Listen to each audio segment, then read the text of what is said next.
Il y a une métaphore que vous employez qui est celle du pli, où au fond le social s'étudie à partir de l'individu grâce au pli qu'il a laissé. Est-ce que vous pourriez nous développer ce que vous entendez par cette métaphore du pli?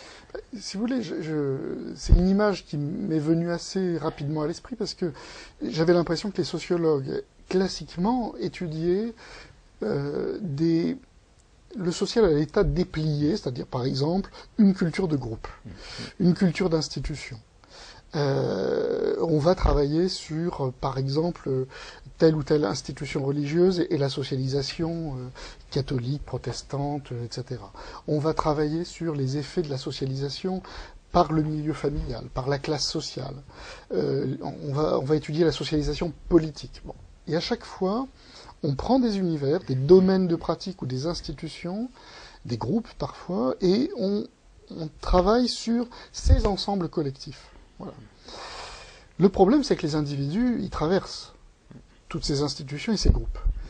Donc, on ne peut pas découper un individu, s'il est protestant, qu'il est de milieu ouvrier, que c'est un homme plutôt qu'une femme, qu'il est de telle ou telle génération, etc. C'est l'ensemble des effets de génération, d'appartenance confessionnelle, d'appartenance sociale, au sens de milieu social, d'origine et d'appartenance, etc. C'est tout ça qui va se replier en lui pour faire la singularité de l'ensemble de ses comportements. Et c'est pour ça que c'est extrêmement compliqué. Autant les sociologues sont très à l'aise quand il s'agit d'étudier statistiquement des groupes et des écarts entre groupes. Le grand classique de la sociologie depuis Durkheim, c'est la variation des comportements d'un groupe à l'autre, à l'intérieur d'une société. La sociologie ayant plus ou moins abandonné les écarts d'une société à l'autre. Elle l'a laissé plutôt à d'autres. Mais à l'époque, il s'intéressait à ça. Il s'intéressait aussi aux variations historiques. Le cas de Durkheim, on ne s'embêtait pas pour faire des grandes analyses de sociologie historique. Donc il y avait des variations inter-époques. Puis on a resserré sur des variations entre les différents groupes.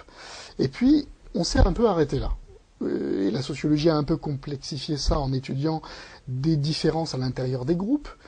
Mais par exemple, une question tout à fait candide qu'on nous pose, et que moi, en tant que sociologue de l'éducation, on me posait en permanence, c'était, mais au fond, quand vous avez dans une famille deux enfants qui n'ont pas du tout la même réussite scolaire, comment vous, sociologue, vous expliquez ça? Comment, alors que ces deux frères, qu'ils ont eu les mêmes ressources initiales, qu'ils ont des parents à même capital culturel, économique, pourquoi il y en a un qui a réussi à aller à l'université, etc., et que l'autre, il a un CAP? Ce qui arrive. Voilà. C'est des situations qui arrivent, qui sont pas les plus fréquentes, mais qui arrivent.